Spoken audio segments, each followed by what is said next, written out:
Doctor బాబు జగజ్జీవన్ రామ్ దేశానికి ఎన్నో రకాలుగా సేవలు అందించి మనందరికీ స్ఫూర్తిగా నిలిచారని కాకినాడ జిల్లా కలెక్టర్ షణ్మోహన్ సగిలి పేర్కొన్నారు.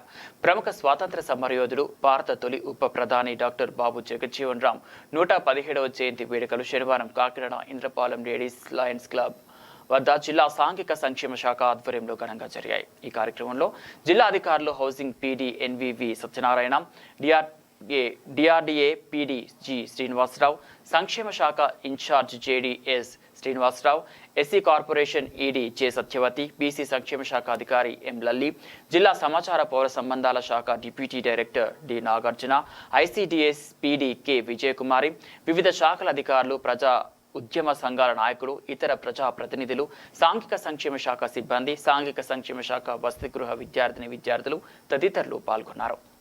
సందర్భాలు కూడా మీకు తెలుసు అందరికీ.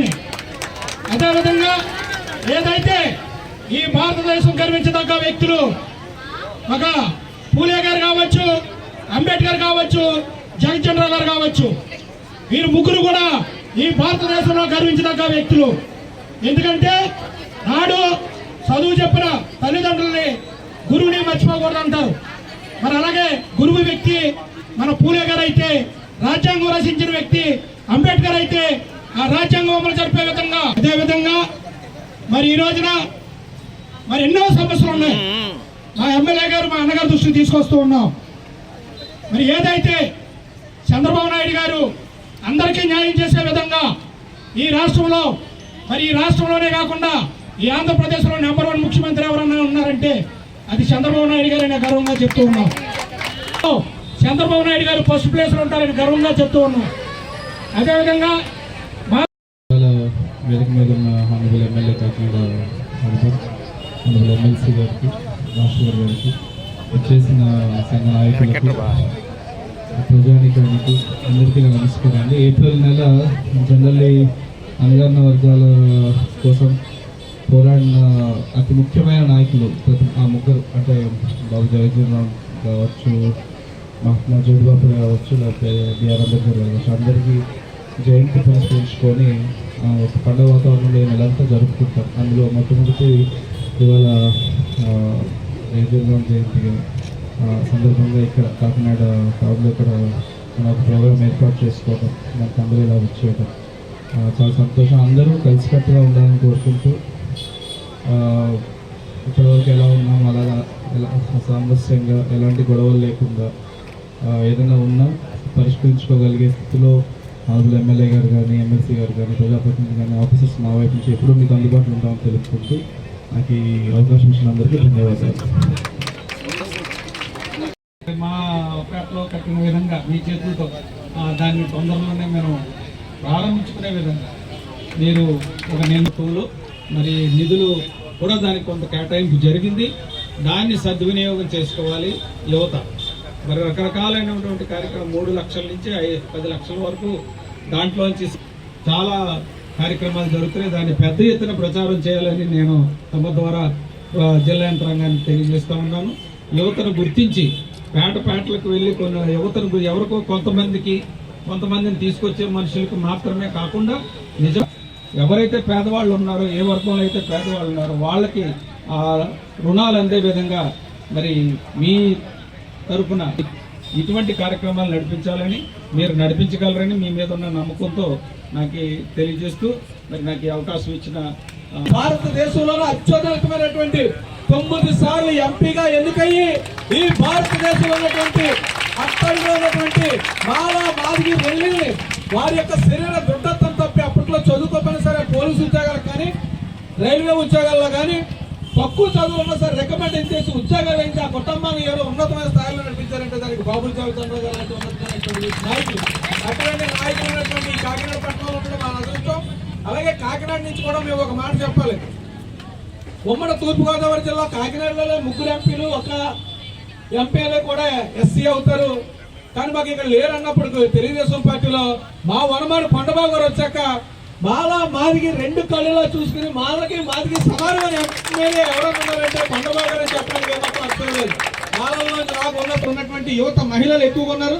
మహిళల కోసం ప్రత్యేకంగా ఓటు హక్కు దగ్గర నుంచి విద్యా హక్కు దగ్గర నుంచి ఉద్యోగం దాకా స్వేచ్ఛ దాకా కలిగించిన బాబాసాహెబ్ గారు రైటర్గా ఏదైతే ఉందో ప్రతి కుటుంబం బాగోవాలంటే ఒక ఆడ కంపల్సరీ ఒక తల్లిగా కానీ భార్య కానీ పోషించి ఈ సమాజాన్ని మంచి మెరుగైన సమాజం తీసుకురావడం మహిళలు కాబట్టి మీ మహిళలు రాబోయే రోజుల్లో మరి వినూత్నంగా దేశంలోనే ఎక్కడ లేని విధంగా చంద్రబాబు నాయుడు గారు P4 అనే విధానాన్ని తీసుకొచ్చారు. మీ అందరికీ తెలుసు. పబ్లిక్ ప్రైవేట్ పీపుల్ పార్ట్నర్షిప్తో బాగా డబ్బు సంపాదించి టాప్ 10లో ఉన్న వ్యక్తుల్ని ఐడెంటిఫై చేసి ఎవరైతే ఇంకా మరి అభివృద్ధి చెందకుండా అన్ని రంగాల్లోని వెనకబడి ఉన్న బాటం నుంచి 20% కుటుంబాలను మనం తీసుకుని వారికి అడాప్ట్ చేసి ఈ కుటుంబాలను కూడా ప్రభుత్వంతో పాటు ప్రైవేట్ వ్యక్తులతో మరి వాళ్ళని అడాప్ట్ చేసి వాళ్ళ కుటుంబాలకి అన్ని విధాల అండగా నిలవడానికి ప్రభుత్వమే మరి ఒక వినూత్నమైన పథకం తీసుకురావడం జరిగింది. ఆల్రెడీ కాకినాడ పట్టణంలో కూడా మరి ఏదైతే బాగా కింద స్థాయిలో ఉన్న ఇంకా అభివృద్ధికి నోచుకున్న కుటుంబాలను మనం ఐడెంటిఫై చేయడం జరిగింది. ఇంకా ఏదన్నా ఉన్నా కూడా మనం వారి కుటుంబాలను మనం ఇంకా నమోదు చేసుకోకపోతే వాళ్ళు కూడా తీసుకుని విద్యపరంగా కానీ ఆరోగ్యపరంగా కానీ ఉద్యోగపరంగా ఈరోజు మనం చదువుకుంటున్నాం. అందరూ కూడా అన్ని కుటుంబాల్లో కూడా పేద కుటుంబాల్లో కూడా ఉన్నత విద్యను చదువుకుంటున్నాం. కానీ సరైన ఉద్యోగ అవకాశాలు లేవు మనకి. దాన్ని దృష్టిలో పెట్టుకుని చంద్రబాబు నాయుడు గారు ఈ పథకాన్ని కూడా తీసుకురావడం జరిగింది. కాబట్టి మరి ఇలాంటి బాబు జగజ్జీవన్ రామ్ లాంటి గొప్ప నాయకుల ఉద్దేశాలని మరి ప్రభుత్వం కూడా ముందుకు తీసుకెళ్తుందని తెలియజేసుకుంటూ దానికి ఎమ్మెల్యే గారు కానీ కొండబాబు గారు మీ అందరం కూడా ఏ ప్రభుత్వ పథకం వచ్చినా ముఖ్యంగా ఎస్సీ కార్పొరేషన్ సంబంధించి గత ప్రభుత్వం పూర్తిగా నిర్వీర్యం చేసింది. మళ్ళీ ఈ ఎన్డీఏ ప్రభుత్వం ఎస్సీలకు సంబంధించిన అన్ని హక్కుల్ని ఆర్థికంగా వారికి రావాల్సిన బడ్జెట్లో సమానంగా ఏదైతే కేటాయింపులు ఉన్నాయో అన్నీ కూడా ముఖ్యంగా విదేశీ విద్య సంబంధించి ఆ రోజు అంబేద్కర్ విదేశీ విద్యని ఎవరైతే దళిత వర్గాలను వారందరూ కూడా విదేశాల్లో చదువుకోవడానికి గతంలో చంద్రబాబు నాయుడు గారి నాయకత్వంలో పెద్ద ఎత్తున నిధులు కూడా కేటాయించడం జరిగింది. అదేవిధంగా మళ్ళీ ఇప్పుడు కూడా ఎవరైనా దళిత వర్గాల నుంచి విదేశాల్లో చదువుకున్న ఉత్సాహం ఉన్నవారు అలాగే ఆర్థిక స్తోమత లేని వారికి ప్రభుత్వం అన్ని విధాలుగా అండగా ఉంటుందని తెలియజేసుకుంటూ అంబేద్కర్ గారు కానీ జగజ్జీవన్ రామ్ కానీ ఇలాంటి గొప్ప వ్యక్తుల ఆశయాల్ని ఎన్డీఏ ప్రభుత్వం ముందు తీసుకెళ్తుందని తెలియజేసుకుంటూ మీ అందరి దగ్గర సెలవు. ఈరోజు మహానుభావుడు బాబు జగజ్జీవన్ రామ్ గారి 117వ జయంతి కార్యక్రమం ప్రభుత్వ పరంగా ఎంతో ఘనంగా జరపడం జరిగింది. ఈ రోజున అదేవిధంగా బాబు జగజ్జీవన్ రామ్ గురించి మీ అందరికీ తెలుసు. ఆయన ఒక గొప్ప వ్యక్తి. మీ అందరికీ తెలుసు బాబాసాహెబ్ అంబేద్కర్ గారు రాజ్యాంగాన్ని పొందుపరిస్తే ఆ రాజ్యాంగాన్ని అమలు చేసే విధంగా తీసుకెళ్లిన వ్యక్తి బాబు జగజ్జీవన్ రామ్. ఒక మాటలో చెప్పాలంటే ఆయనేమో రైట్ రౌతీ ఫైటర్ చెప్పాలంటే రియల్గా.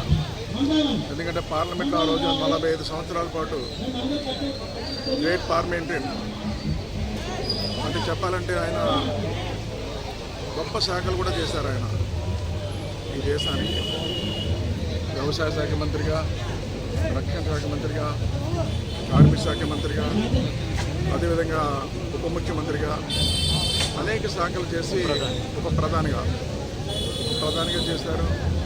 గొప్ప శాఖలు ఆయన ఆ రోజు పరిపాలన గొప్ప మార్పులు కూడా తీసుకొచ్చారు. ఆ రోజున ఈ దేశంలో అనేక మంది అసమానతలు కూడా తొలగాలని ఆలోచనతో ఎంతో కృషి చేసిన వ్యక్తి. ఈరోజు అలాంటివన్నీ కూడా ఈరోజు కొన్ని విషయాల్లో ఈ దేశం ముందుకెళ్ళిందంటే ఒక ప్రధాన పాత్ర పోషించిన వ్యక్తి బాబు జగజ్జీవన్ రామ్. అలాంటి వ్యక్తి జయంతి కార్యక్రమం చేసుకున్నాం ఈ రోజున. అదేవిధంగా మన రాష్ట్రంలో చూసుకున్నట్టయితే ఈ దేశానికి స్వాతంత్రం వచ్చిన తర్వాత బడుగు బలహీన వర్గాల్లో కానీ దళిత వర్గాల్లో కానీ కొన్ని అసమానతలు ఉన్నాయి, ఆర్థిక ఇబ్బందులు ఉన్నాయి.